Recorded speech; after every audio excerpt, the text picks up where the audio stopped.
Don't wait for tomorrow. Live for today. Keep chasing the sunshine and go out and play.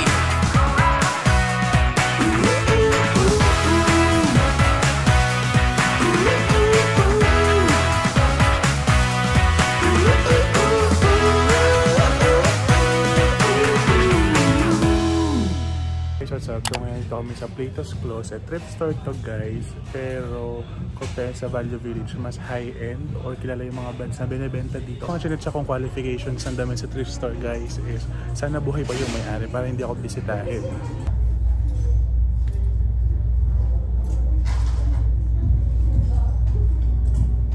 Guys, update after an hour. Sabi ko wala ako masyadong bibilhin, pero ang ending ayan, kanina dalawa lang to, ngayon 8 na sila. Okay, that brings your total down to 65.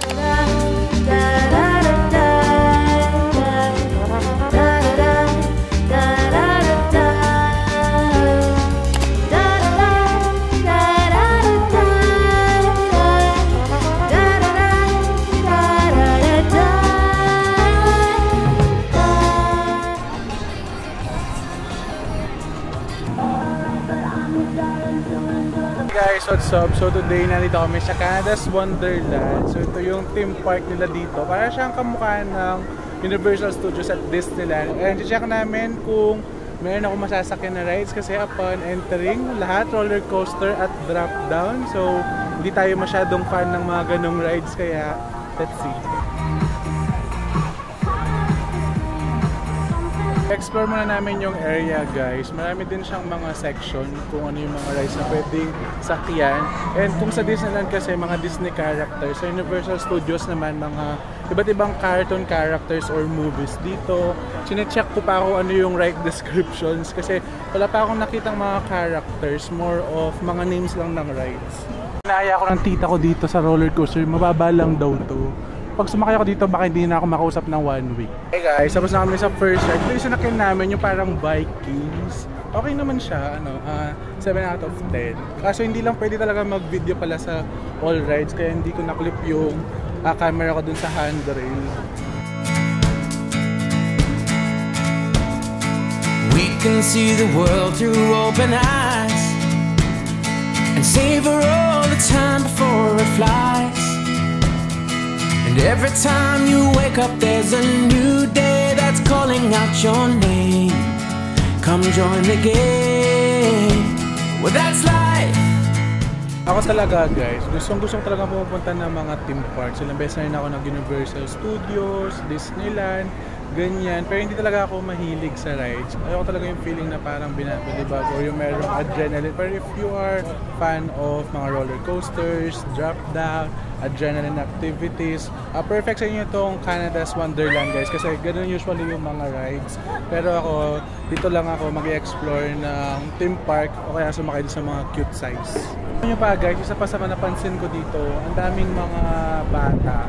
Tapos masakay sila ng rides, hindi ba sila sumisigaw guys? Parang maning-mani lang sa kanila. Samantalang ako, sinabi pa lang yung pangalan, nanginginig na yung tuhod ko. Pag sumasakay talaga ako ng rides guys, ang naisip ko talaga yung sa Final Destination, parang baka may mahulog na tornilyo, ganyan. Kaya iniiwas ako din mag-rides.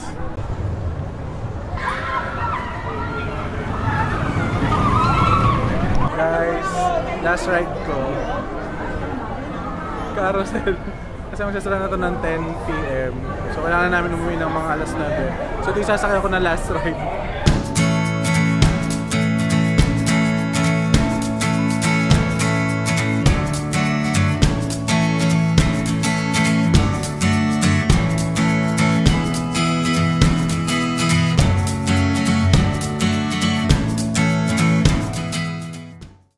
Guys, good morning. So today is July 10. So already 9:13 in the morning. So nandito na kami sa Niagara area guys. And masyado kami napaaga. So wala pa masyadong bukas na store and wala pa masyadong tao, which is perfect kasi nakapag-park kami agad. So naghanap lang kami ng place kung saan kami magbe-breakfast.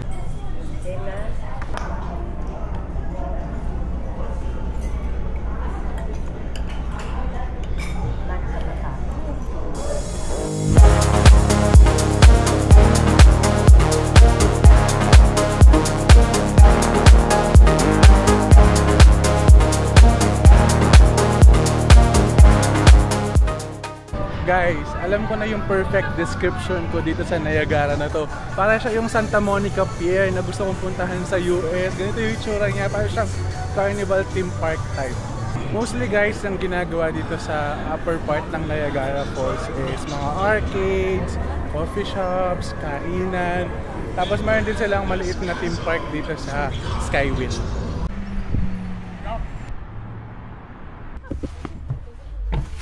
Hindi mga sinulat ko nandyan.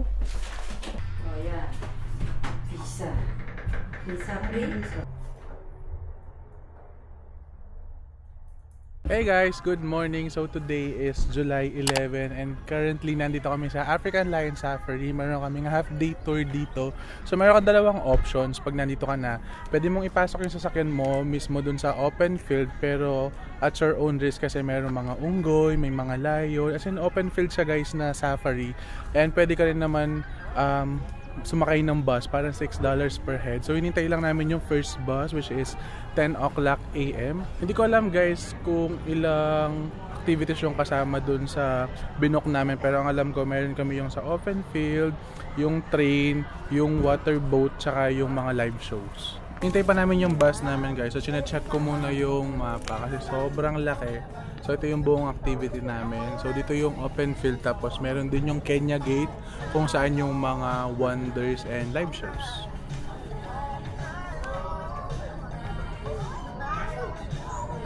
Itong Canada trip namin guys, parang ako nagtrabaho sa tourism board ng Ontario. Kasi grabe, ang dami naming tour. Nag-start kami 23-24. Tapos hanggang ngayon nagtutour pa kami. So parang 20-day tour to. May mga ibang activities kami guys na hindi ko na na-film sa sobrang pagod. Minsan naman sobrang short lang nung gagawin namin doon. So hindi ko na siya sinasama sa vlog. But if you've ever seen Jurassic Park, they are a lot like the gates in Jurassic Park. Introduced to the llamas and they were to see turtles.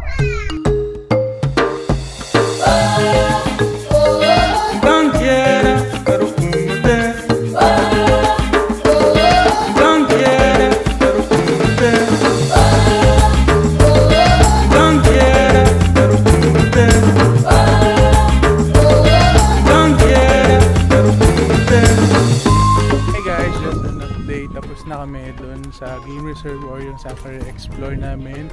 So 1 hour bus ride. Iniikot nila kayo sa iba't ibang section ng mga animal. Sobrang fun niya guys. As in sobrang saya. Kasi first time ko makita ng rhino. Tapos sobrang laki ng mga places kung saan sila nagsistay. So ito pala guys, it's not only a zoo but it's also a reserve and conservatory ng mga animals.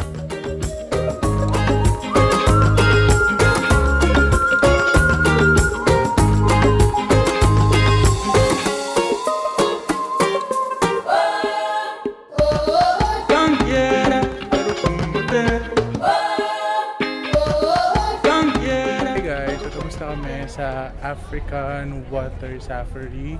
So it's a 5 to 10 minute boat ride. Ikot ka nila dun sa natural lake pero there is a man-made islands para dun sa mga animals tulad ng mga baboons, monkeys, mga other big birds ganyan. Pero dun makita mo lang is more of turtles, mga fish. Akala ko nga mayroon mga crocodiles ganyan eh, pero wala naman pala.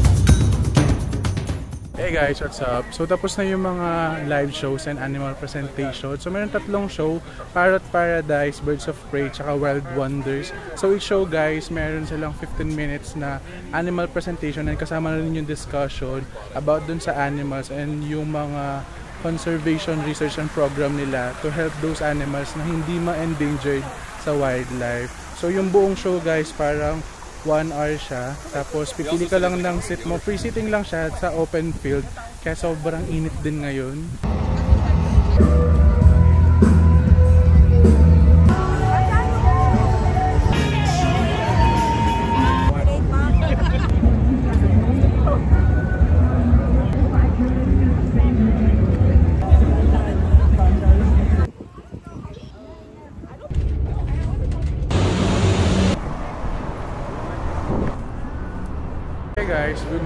So today is July 12, it's already 10 AM. So ngayon nandito kami sa Toronto. Pero meron kaming mga separate tours. Magkakasama yung mga titas of Pampanga. Tapos kami dalawa ni Kutroy, mag-ikot kami sa downtown. Pero ngayon ang agenda namin is dito sa Ripley's Toronto. So it's a sea aquarium. So explore lang namin to, then magla-lunch. Ganito yung itsura niya sa loob, guys. Sa baba, yung mismong aquarium and isda. Then sa taas is yung history and yung description ng mga isda.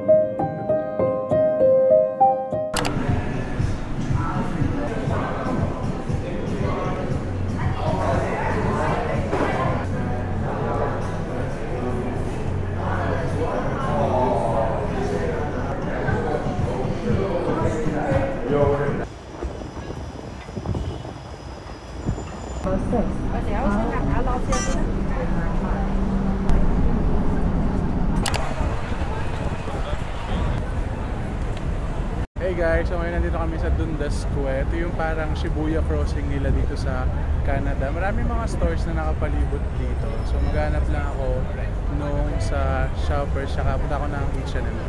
Hey guys, update. So ngayon nandito na ata kami sa downtown ng Toronto. Hindi na ako masyado nakapag-vlog kasi puro lakad tapos sobrang init pa.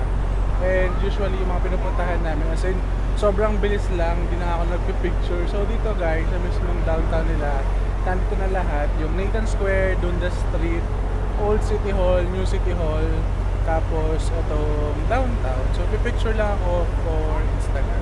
Ito yung Old City Hall nila guys, tapos ito naman yung New City Hall nila. Sakto guys, ito sa Nathan Square, merong art fair. So malay mo makabili tayo ng painting or any artworks. Don't wait for tomorrow.